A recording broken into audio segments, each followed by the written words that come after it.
नमस्कार, म देवेन्द्र श्रेष्ठ। यार सबैजनालाई स्पिक टु इन्स्पायरमा म स्वागत गर्न चाहन्छु। अन्तरिम सरकार कहाँनिर गएर चुकिरहेको छ? जेएनजीको यति ठूलो बलिदानीले प्राप्त भएको यो सत्ता हाम्रो अन्तरिम सरकारले के गरिरहेको छ? अन्तरिम सरकार चाहिँ कहाँनिर अल्मलिरहेको छ? गृहमन्त्री कहाँनिर अल्मलिरहनु भएको छ? हाम्रो यो भ्रष्टाचारका विरुद्धको अभियान जसरी चाहिँ एउटा देश ऐक्यबद्धता जनाउँदै देशभरिका युवाहरूले चाहिँ यो भ्रष्टाचारलाई कसरी हुन्छ न्यूनीकरण गर्नुपर्छ, यो देशका युवाहरूलाई यही देशमा बस्ने वातावरण सिर्जना गर्नुपर्छ भनेर जसरी आन्दोलन 82 साल भाद्र 23 र 24 गते 72 जनाको युवाहरूको शहादतले प्राप्त यस हाम्रो यो अधिकारलाई कहाँनिर गएर कसरी ग्रान्ड डिजाइन हुँदैछ, मलाई बडो चासो र चिन्ता लागिराखेको छ। म आफै पनि एउटा जेएनजी भएको नाताले गर्दाखेरि हामीलाई यो केपी ओली सरकारले त्यति बेला गरेका भ्रष्टाचार, त्यति बेला गरेका दमनका विरुद्धमा हामीले संयुक्त रूपमा आवाज उठाएका हौं। हामीले त्यो आवाज उठाएका केवल यो सुदन गुरुङहरूलाई चाहिँ टाउको बनाएर चाहिँ सुशीला कार्कीलाई प्रधानमन्त्री बनाउनलाई पक्कै होइन। यो कुरा बुझोस्, सत्तामा जो आइदिए पनि हाम्रा अवस्था परिवर्तन भएन भने त्यसले कुनै अर्थ राख्छ जस्तो मलाई लाग्दैन। किनभने व्यवस्था परिवर्तन हुनु मात्र ठुलो कुरा होइन, व्यवस्था परिवर्तन हुनु मात्र ठुलो कुरा होइन साथीहरू। हेर्नुहोस्, व्यवस्था परिवर्तन भएर मात्र हुँदैन। अवस्था यो जनता, यो देशको जनताको अवस्था परिवर्तन भएन भने यो देशको यो जनताको, यो देशको पिछडिएको समुदायको, यो देशका एउटा सर्वहारा श्रमजीवी वर्गहरूको हक र हितमा, यो सर्वहारा श्रमजीवी वर्गहरूको जीवनमा कुनै त्यस्तो देखिने परिवर्तन भएन भने त्यो परिवर्तनले कुनै अर्थ राख्छ जस्तो मलाई लाग्दैन महोदय। त्यसकारणले गर्दा साथीहरू, तपाईहरू ढुक्क हुनुहोस्। व्यवस्था परिवर्तन भएर देशमा प्रत्यक्ष कार्यकारी राष्ट्रपति आए पनि, प्रत्यक्ष कार्यकारी प्रधानमन्त्री आए पनि देशमा विकास कायापलट हुने चिज होइन। यो देशको यो निकास यही संविधान मार्फत सम्भव छ।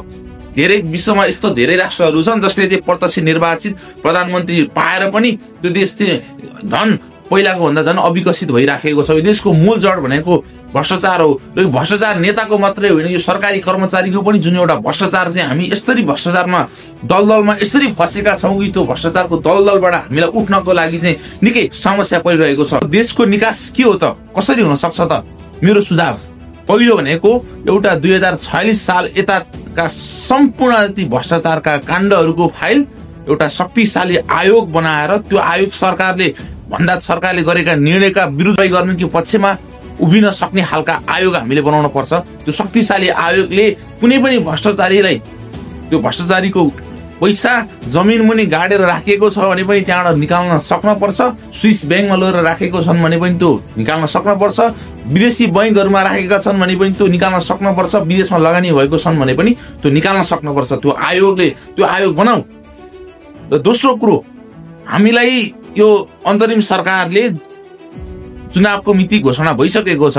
फागुन 21 गते कुनै पनि हालतमा, कुनै पनि मूल्यमा चुनाव हुनपर्छ र यो चुनावमा युवाको सहभागिता यति धेरै हुनुपर्छ कि जेएनजीको सहभागिता नभइकन चुनावको हुनुको केही अर्थ छैन। फेरि चुनाव हुनु, फेरि त्यही पुराना दलहरूको त्यही पुराना नेताहरू फेरि उभियो भने के हुन सक्छ भन्दा फेरि देश चाहिँ फेरि झन् 20-25 वर्ष पछाडि धकिन सक्छ। किनभने अब युवाले चाहिँ यो देशको नेतृत्व सम्हाल्ने गरी, अब युवाले चाहिँ यो देशको नेतृत्वमा फ्रन्ट लाइनमा आउने गरी, यो देशको भाग्य र भविष्य बदल्नको लागि युवाले हिम्मत गर्ने गरी युवाहरू आउनै पर्छ जस्तो लाग्छ।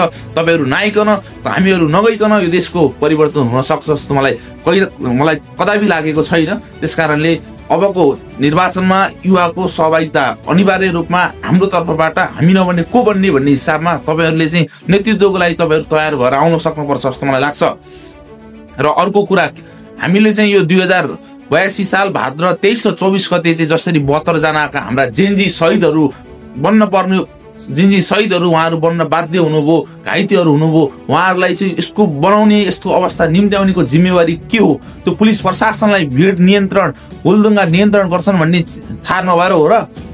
त्यो आदेश दिने, त्यो गोली चलाउने आदेश दिने, सिडिओको आदेशमा गोली चलाउने ती प्रहरीहरू जसरी चाहिँ उहाँहरूले चाहिँ यो आफ्नो टाउकोमा ताकी गोली हानेको छ, त्योलाई कारबाहीको दायरामा ल्याइएन भने भोलिका दिनमा यस्ता धेरै घटनाहरू अझ बढी घट्न सक्छ। किनभने प्रहरीले भनेको मान्छे जनतालाई मार्नलाई होइन, त्यो भिडलाई नियन्त्रणको लागि लाठीचार्ज गर्न सकिन्थ्यो होला, त्यहाँ अश्रु ग्यास हान्न सकिन्थ्यो होला, पानीको फोहरा फाल्न सकिन्थ्यो होला, र केही सिप नलागे कम्तीमा खुट्टामा गोली हान्ने जस्तो एउटा कम्तीमा खुट्टामा समेत गोली हान्न सकिन्थ्यो होला।